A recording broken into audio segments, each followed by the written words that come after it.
બાબા ખુલ્લે આમ ફરે છે તેને પણ સજા અપાવે તેવી અમે ભગતજીદાસ બાપાને પ્રાર્થના કરવા આવ્યા છીએ. અચ્છા ચિરાગભાઈ, સરકારે સ્પેશિયલ ઇન્વેસ્ટિગેશન ટીમ SIT ની નિમણૂક કરી છે.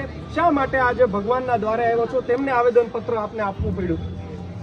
જ્યારે ન્યાય ના મળે, કોઈને દુઃખ હોય તો આજે આખા કોળી સમાજ ને દુઃખની લાગણી છે, તો અમે બજરંગદાસ બાપા પાસે અમારું દુઃખ દૂર કરવા માટે અમે આવ્યા છીએ.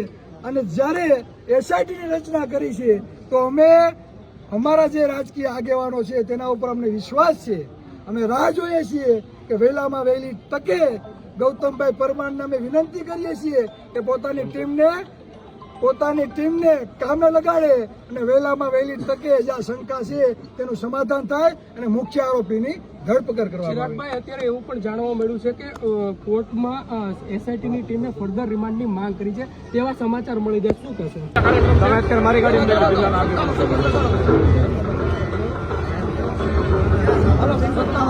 કાર્યક્રમમાં